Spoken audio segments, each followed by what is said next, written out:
Salut à tous, c'est Julien pour MCE. Je suis trop triste, j'ai pas envie que les autres candidats mettent les pieds dans ma maison parce que c'est ma maison, ok. Mais vu qu'elle arrive en force, avec un nouveau thème, avec une nouvelle déco, selon le producteur de l'émission, je serais même pas censé. Je vais même pas réussir à reconnaître la maison. Alors pour te dire que vu que j'ai passé 3 mois à l'intérieur, si j'arrive pas à la reconnaître, c'est vraiment qu'il y a des grands changements. J'ai hâte de voir la nouvelle maison, à quoi ça ressemble. Pour moi c'était fantastique, en fait je repense même pas au départ de la maison, je pense au départ de quand il y a un an, j'étais même pas encore rentré dans la maison, j'étais encore vendeur de voitures, DJ le week-end. Puis après il y a cette aventure magique, après je retourne dans la rue, je vois que les gens se retournent sur moi, c'était exceptionnel. Et puis là il s'est posé le choix de est-ce que je voulais refaire de la télé-réalité sur d'autres programmes, d'autres chaînes, ou est-ce que je décidais de me consacrer à d'autres passions, notamment la musique que j'ai continué.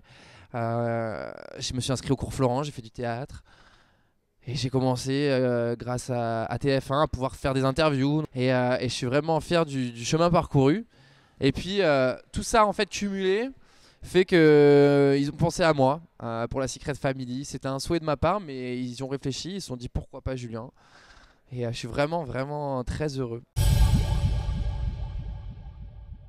Je vais être à la table avec Leïla et Christophe, que j'adore d'ailleurs. Ça va me faire plaisir de travailler avec eux. Moi écoute, en tant qu'ancien habitant et gagnant de la saison précédente, et surtout que les gens ont remarqué sur les réseaux, ils disaient pas mal que j'étais joueur. Je respectais l'émission de la voix, j'essayais d'aller le plus loin possible au niveau du jeu. Donc justement cette année je vais essayer de mettre ça en avant.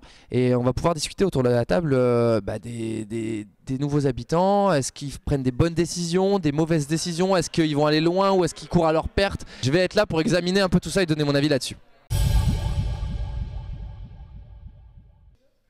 En fait, chaque année, Secret a réussi à surprendre les téléspectateurs avec des secrets fous. Erwan, saison 1, qui avait un secret énorme. On s'était dit qu'on n'arriverait pas à faire mieux. Et puis l'année dernière, Thomas, homme enceinte, 3 enfants. On arrive vraiment à chaque fois à trouver quelque chose d'exceptionnel. On ne fait pas la course au secret, on n'essaye pas forcément de trouver le meilleur secret jamais vu. Maintenant, c'est sûr qu'il y aura de belles surprises cette année. Je ne peux pas vous en dire plus. La voix m'a ordonné de ne rien dire. Mais en tout cas, c'est sûr qu'il y aura de belles surprises.